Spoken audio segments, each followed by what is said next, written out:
Hey. Hello, Glenn. Hi. I wanted to call. I needed to call you. Yeah. Every now and then, Jared gets the urge. Nah, because, I'm surrounded by crazy people. It's good to hear, somebody sane. Well, I don't know if anybody can remain sane, but make an effort. Yeah, because, I'm just around people who just, I don't know, they don't have a clue and whatnot, and it's just... Are you alone, or is Danny with you? He should be coming on, but as of now, it's just Mike. So, how are you? Well, it's unheated, but the worst it's been is 6 below zero, and I survived that without a problem. So right now it's about zero. How many layers of clothes are you wearing? About 3. And I guess it gets uncomfortable moving around, right?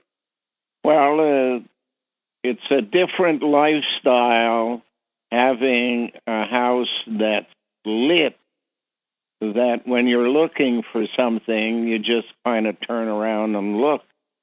But when you have lighting which is focused in one place because it's battery operated, whatever, you keep losing stuff and you can't see it. So you have to accept the fact that certain things that you look for, like your fork or your plate, whatever, all depend upon having the memory of where you laid it down last. There's nothing worse to memory than having to find something that you move many times a day. And then you have to think about, where was the last place I had this? That kind of stuff is aggravating, right? Is what is not fun. I deal with that sometimes. I was dealing with that this morning, looking for a hat that I knew I had. I saw it. I held it in my hand. Well, here I have the added predicament of cats. So you lay your gloves down in a place you know you're going to pick them up on the way out. And you get there and they're not there. And you say, did I take them off someplace else? So then you have to wait until you find a flashlight in the dark, or wait for the next day until there's sunshine outside and it lights the room a bit.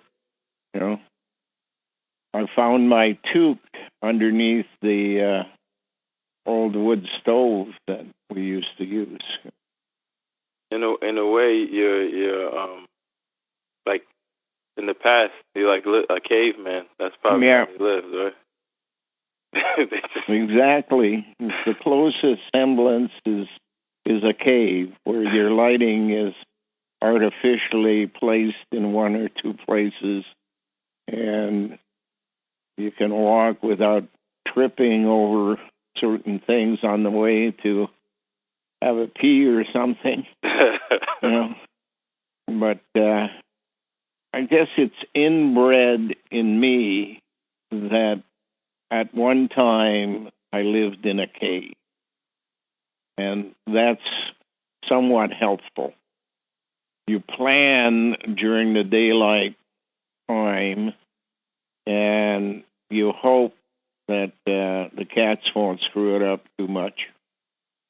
I'm sure you've bumped into many things, but now you have a sense? Yeah. Same sense as I acquired walking around the farm at night. Even though it was dark, I knew approximately where I was and what I should be doing, and feeling both sides, walking down a path. The Premier has been sent a letter by Jennifer asking to look into the matter. Mind you, even though it was sent by email to her office, it took an extra week or so before it got to her. So bureaucrats had to, I guess, read it and distribute the knowledge all over the place. And one of the things that I've said is that even if hydro wanted to reintroduce hydro into the house, I'm not going to accept any change to the status quo until they visit the problem, the larger problem of the reason why their dumb reader, or what do they call them, the gadget that's supposed to read your usage. Oh, the smart, some type of meter. Smart meter. Yeah. Yeah, it's not smart at all.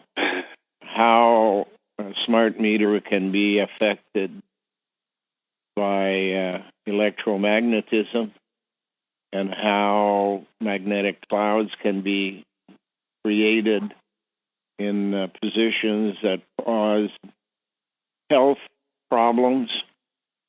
All of that stuff has to be revisited at the same time.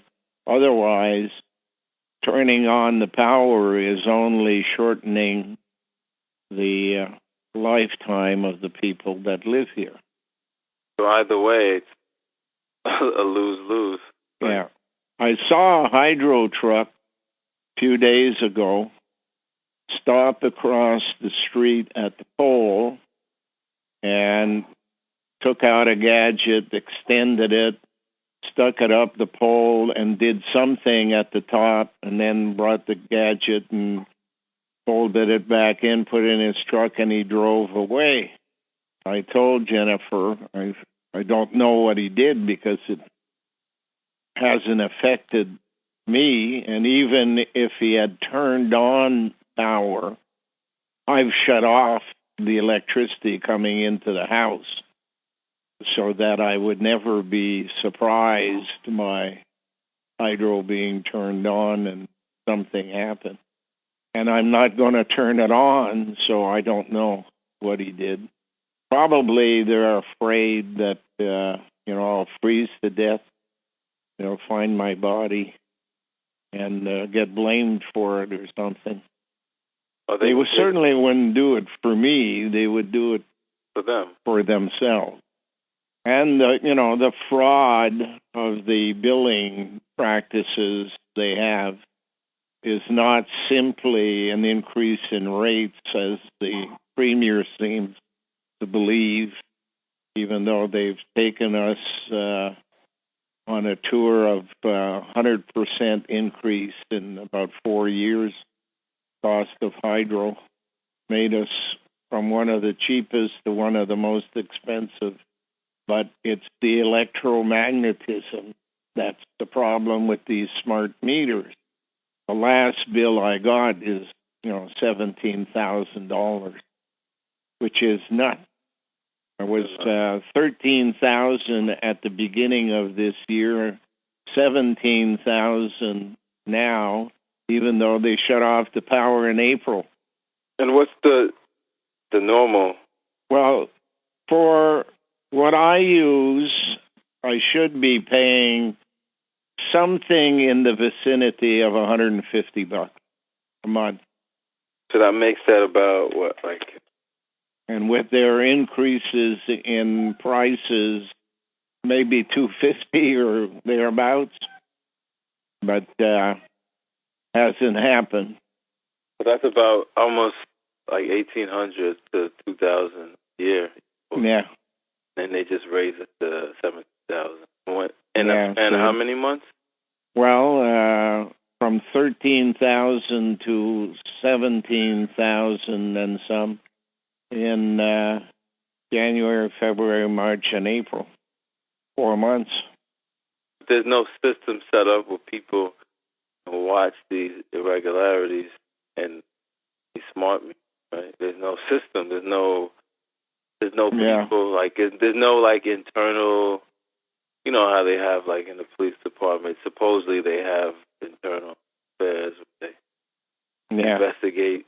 They don't have, and they could just arbitrarily raise a price. Well, that's the biggest problem at hydro. You see, there was no hydro until the people of Ontario decided to allow the government to tax them in a certain way that would create hydro and the dams at James Bay and all of that kind of stuff. And they did that on the promise that since the government owns the project, there would always be access to the cheapest electricity possible. Well, as soon as they got it built and charging what the cost of building the dams and stuff was completed, they transferred ownership out of the government to an agency called Ontario Hydro. And then they said they had no control over pricing. And Ontario Hydro began, to live the good life by, spending all kinds of money, investing in other countries and all kinds of things that they put on the bill as outstanding debt. And then a couple of years ago, they decided that they would sell hydro to the private sector. And the private sector wasn't satisfied with the cost of hydro and the profits they were going to make. So they began 100% increase again, over and above all the expenses and everything that they had spent without permission from anybody, and the added cost that they had up to that time. They doubled it again, and now it's at the highest price. Province of Quebec, like when you're in Ottawa, you went to the museum across the bridge.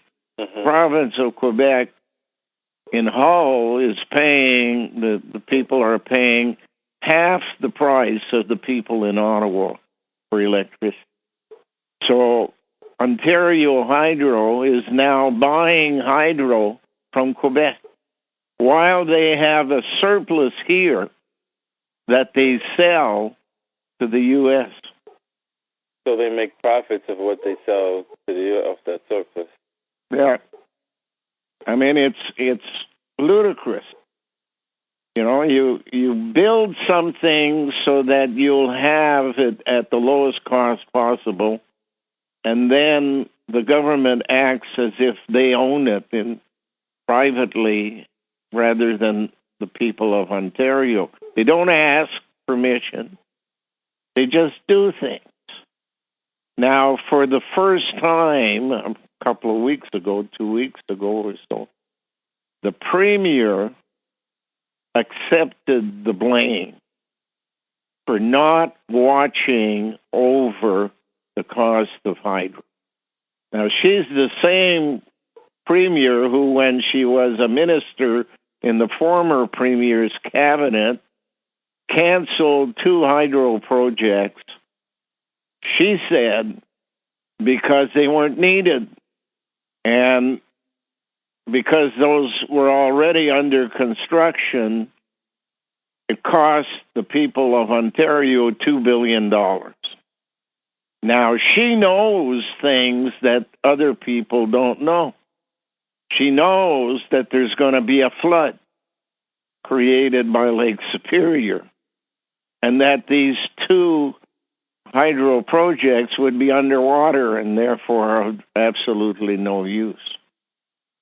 But that's the kind of stuff we're dealing with all the time here. They want to make available properties in Ontario that have been seized from people who haven't paid the exorbitant bills because they can't afford it, so that they can sell these properties to the people of the New York State area who will be sending people north when the flood comes. They've expanded the real estate of the city of Ottawa by about double, taking up all rural communities in the neighborhood. Really are preparing. Yeah. But unless you know that piece of information, you're blind to it. You're blind to why they do the things they do. Why? And the media won't report it because they're behind it. You know, the media is the manager of religion and politics. They sit in the middle and tell the people they're on their side. Bullshit. They're not on their side. They're on their boss's side. And by media... Not just press. Yeah, that's what I wanted to clear up. Yeah, not just press. Universities are media. You know, lawyers are media. Everything that is not working to produce a physical product which will be used or consumed by the people is basically a media. They're in between.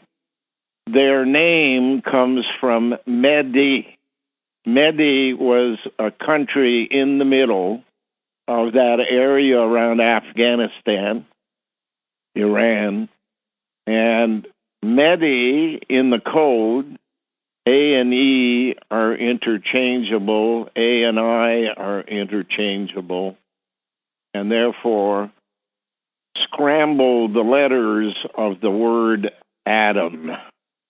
Adam is the beginning 4,000 years ago of a project that leads to 2000 AD. So 6,000 years ago, media, Medi, Adam, Medi, started a project that would last 6,000 years, and then they would destroy all of the gene pools they had fabricated, as they're doing in Syria right now. I mean, there's no other explanation to the bombing they're doing in Syria, except they're trying to get rid of the evidence of genetically, socially, and magnetically engineering preborn children. And that's why religion is on the side of no abortion, because they're manufactured children that they manufactured for a purpose, a gene pool that can be used as border security, for example, or as policemen. So bomb Aleppo, because in the old days it was called Hurry, and it's where Akhenaten and Nefertiti came to Egypt from. Akhenaten having been sent there as a baby because he had a deformity, and the genetic engineers, I and Tai, brother and sister, ended up being queen and emperor of Egypt at the stage just before the military took over. I was the pharaoh that succeeded the young kid, Tutankhamun, King Tut. He was the grandfather and genetic engineer of Tutankhamun. The whole story of Akhenaten and Nefertiti is one in which they arrive out of Syria to take over when their father dies. And they take over and create a new religion called Aten, out of the religion called Amen. what they want to do is get the information on genetic engineering, social engineering, and magnetic engineering away from the Amen priests. They then transfer all the knowledge while they are the royal family of Egypt into the monasteries run by Aten. And then, for a period of time, probably 4 years or that much about, Nefertiti disappears from Egypt.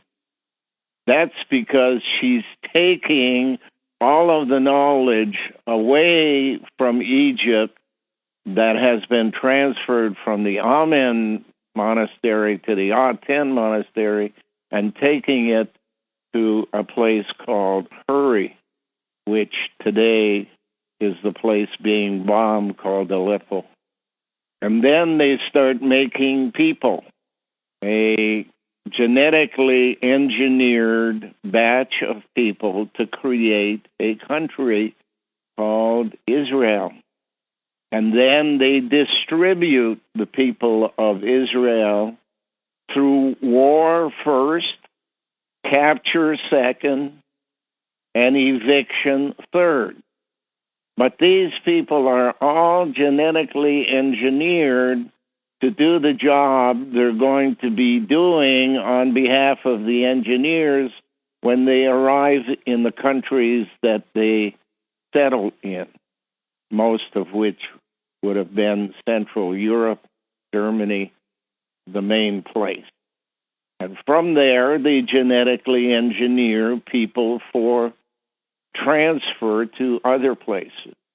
Everything started in Africa in genetic engineering at Mount Meru, coded word for Mary, Meru. It's kind of in the word maroon, in a way. Yeah. Well, if you look at the poppy that we get, I don't know if you get them in the U.S. there, but on Remembrance Day, November the 11th, by misleading people into thinking that what they're saying, lest we forget or remember First World War, Second World War, and other wars, that's bull. It's what the people in charge want to remember is how this whole process began, and they did it by making a poppy. A black dot of material represents Africa. It's surrounded by a red flower called poppy. And in the middle of the black and red is a pin made of chrome that goes in and then turns 90 degrees so that you can pin it on your clothes. But in fact, what it's saying is control going to Rome. Chrome, Rome. Number 2 is number 1. So there you go. Control over genetic engineering is in the hands of the people who ran harems in kingdoms. And those harems are really genetic engineering laboratories. The royal family, believing that they were direct descendants, don't understand that the only thing they're descendant of for certain is the recipe at the genetic engineering lab. And the harem was the way they began it. And now in New York City, it's called Harlem. Why do you think Bill, the President of the United States, put his office in Harlem? Because he knows. The Clintons know. Trumps know. and they're run by the same people. No. Occasionally, they need to change the direction of the country. So they tell their policemen, their enforcers at all levels, these people that we put in for generation after generation after generation through genetic engineering, their shelf life must expire. You must get rid of them because we have a new plan that requires genetic engineering as well, but in a different direction, taking the people who are now our servants, civil servants, have to be removed in order that this new batch can fit in. And we're building that batch, 12 million of them today, and call them refugees. They don't know they're the batch. They just think that war, pestilence, famine, or disease forced them to get away from their own country before the bombing started. Or they'll survive the bombing and then be sent, like Germans have been sent to Canada and the U.S. I hear with the refugees, a lot of countries are not taken. Yeah. Well, some of the people in charge know, and they don't want to have their post abolished because their civil servants are of the wrong gene pool for the coming aspect of space travel. Hungary is one of the places that knows the most. Why? Religion, Catholic religion survives much more in Hungary and Poland than anywhere else in Europe. Everybody was becoming Protestant. So they knew the big picture because Rome is their headquarters. And I heard something in France. I had a family member telling me something. France was half of Germany, and it was split in two with a river running down the middle. And one side was told, you're going to be the workers, and the other side was told, you're going to be the tourism headquarters of the world in a capital called Paris. Not an accident that it's paw attached to the IRS. So everybody wants to visit Paris, but everybody knows that the best engineering is in Berlin. Yeah. Not because they are better engineers, but because they are fed information at the right moment, at the right time, because they're the right gene pool, and when their market life expires and the shelf has to be cleaned off, you get World War I, World War II, and you bomb the hell out of them. Now, the product of someone who survived bombing, the individuals who survived that type of bombing, have an inbred fear of the government and the police. So you send them off as refugees into the countries where you want people who are going to tell their neighbors, no, don't do that, don't do this, don't do that. Don't say anything bad about the government. Don't say anything bad about the police.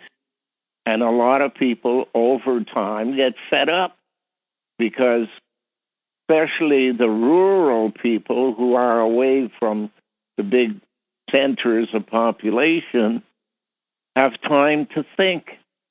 And when they have time to think, they say, how come we're always ruled after elections by a bunch of people who live on the waterfront, on the Atlantic side, on the Pacific side, on the Gulf Coast? Why do those people always rule us? And why is it that there's a couple of states like Pennsylvania Ohio and Michigan, who always seem to vote for the winner without understanding that Pittsburgh is the center of policing in the United States. And you saw it at 9/11. The investigation into 9/11 was not done by anybody in New York. It was done by people in Pennsylvania from Pittsburgh. Ohio is the center of Jesuit religion control. Michigan, of course, is the place where the Lou at the Sioux is about to happen. So the states just beside them are the ones with the most refugees. And the bankruptcy of the state means people are very careful about what they say against government of Michigan and city of Detroit. Wow, that's interesting how they can manipulate things based off of a genome. You take genome and you make two groups, and you give them each 45% of the vote. And then you have a group of people you control totally who have 5 to 10% of the votes. So you're always going to win. How can you lose? You can switch your 5% from one side to the other when you want, and that team will win.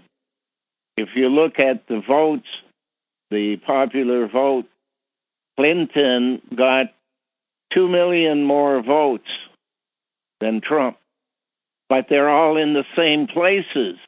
California, New York, that's where most of the votes were. So you can only vote for so many people in New York to go to Parliament, go to government, Congress, you call it.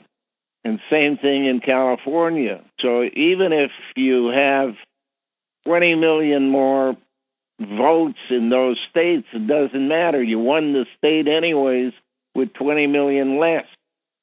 So by controlling Pennsylvania and Ohio, Michigan, and sometimes Illinois around Chicago, that you control, that's what Trump got. I remember years ago in a conversation, you had a scenario where they would get people like Trump and guys like this. Hang on a second. I'll be back. Sorry about that, Gert, but I live in a magnetic field, and I drink water that contains iron. And whenever they turn up the magnetism, I gotta pee. I live like that too, kind of. I'm on the road and I have to driving all the time, and I have to use the bathroom. Only have a minute or so when it happens that I gotta get to the bathroom or I can't hold it. And that happens 25, 30 times a day. Sorry, you were saying. What was I saying? We were talking about something, and I hate that. I know. Years ago, you had like a scenario where people like Trump, people like Ted Turner, guys like this, that they would need in this new system because they're going into space travel, and those people would be useless. They would bring them to a Trump-owned building, and they would go on the ground in under a lake, I think Lake Superior, in a tunnel under Lake Superior, and they'd be left there to die. Well, there are two groups of people. The ones they want to survive would come out on the other side. So you go to a building like a Trump building, and you go to the basement, you get on a train, and you go to Oswego, New York, and Oswego into the tunnel under Lake Ontario and out around Kingston, Ontario, Royal Military College, and then you get distributed throughout Canada. But if you're not the type of person that they want to have in the next group of genetically engineered people who've got a different mission, and you've been helpful to them, and you've got a lot of power and stuff like that, then they put you in separate train when everybody else has gone to the other side and drive you under the lake and stop. Shut the gates at both ends and go back and clean up the mess later on. That's the thing, like, with this newly elected guy. It's like, I don't see how he's useful to them. Well, he's useful because of how he ran his election. And it was to destroy those people whose mentality was that anyone can become president as long as they're nice and do the right thing and whatever. Now they got to tell their children anybody can become president, even though they're not nice. They're not the type of people you'd want to live next door to, that kind of stuff. So it destroys the element in the children's group who would do things right in the future because they want to become important. Now they know that it doesn't really matter. Somebody funded Trump after he went bankrupt. On his own, he couldn't do it. He would never have done it. But somebody funded him and continued to fund him to bring him to a position where people would accept this multi-billionaire who has a lot of golf courses and big buildings and whatever in his name. And he would be told what to say. He would be told to say the things that piss off the people who live on the ocean side and the Gulf side of the country, leaving open the people in the middle, the farmers in the middle who feed the country. And that's what made the difference. The people, as one reporter said, I heard on the radio one day, the choice you have between Clinton and Trump is, how do you want to die? Poison or stabbed to death? That's the choices. So they voted like robots, both teams. Yep. But the control mechanism was set up in Michigan, Pennsylvania, and Ohio. The Jesuits ran the show. And people can't help but doing what they believe might be different, might be a solution. They are genetically engineered. We all are. And the only way that you could break out of being genetically engineered is to learn about the true path of history. Not ever taught in university. They want to bring you high. That's why they call it higher education, where what you need to do is to go low, down below, and you'll understand what's going on. Took me 30 years. Yeah, like that's what I know, like personally, I know I have to do, but, you know, I was like recently having a conversation with someone to like, what are you doing if you think the world is so corrupt, the system is, what are you doing now? What's your action now? I said, how can I really make an action if I don't know who I am, what my program is? Yeah. Because I wouldn't be helping. That'd be harming. You see, I was a guy at the age of 35, 40 who thought I knew. And then an event occurred, my loss of my MICOT project to Bell Canada through bribes in the Prime Minister's office.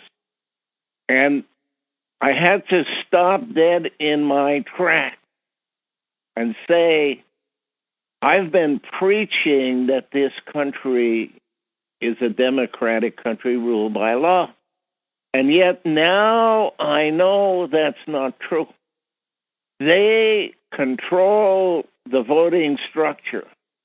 They only allow people to progress from the school board to the hospital board to the municipal board to the provincial board to the federal board, eliminating people along the way that don't do what they want done. I gotta find out what the truth is, and I'm not going to find out where I live because I'm at the center of activity. I gotta go and see and listen and talk to the people all the way across the country on all sides to see if I can pick up bits and pieces of evidence that once accumulated as a whole in one place will help me to make my decision. And I did that for the better part of 20 years.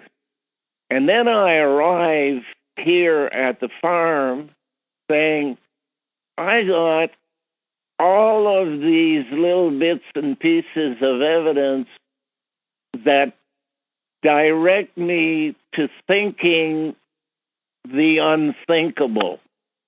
What do I do with it? Because I don't understand what is the common denominator for all of these people and these activities that are going on. What's the common denominator? And then the self shows up, whom I knew there was somebody getting in the way of everything I was doing all my life and directing my journey, but didn't know who they were. But then I found out, and of course, you know, but too long a story. In any event, they gave me the clues that I could use to put together all the pieces of the puzzle and understand that where humans were before the Ice Age, they had knowledge beyond what I had. And they had come to the conclusion that every planet has a fixed lifespan based upon the duration of the sun in their area, which is committing suicide by burning itself to death. And therefore, eventually, at some stage, they would have to be able to move if they wanted to survive as an intelligent species. And therefore, what could they do? Well, they had to gather all of the information from all of the people, and they found out that the information they needed was so vast that the number of people they had couldn't handle the problem. So they decided to use the Ice Age as a break from the past and create a genetically engineered population in a period after the Ice Age. Masons will tell you about 4,000 BC. The Ice Age ended at 8,000 BC for all intents and purposes. It never really ends. It just has no impact on the majority of places on the planet. So 4,000 years, from 8,000 to 4,000, they prepared. And then they set about on a plan based upon a concept of a Garden of Eden. And Adam would be the boss instead of the female who ran the show prior to the Ice Age. Female's the only one who could give birth. At first, clone of herself as a hermaphrodite, and then a split in gender. But the male was a support structure, not the leader. And they had to have control mechanisms that could be used at a distance. Monarchs, missionaries, media. MMM. Yeah. WWW. The big W.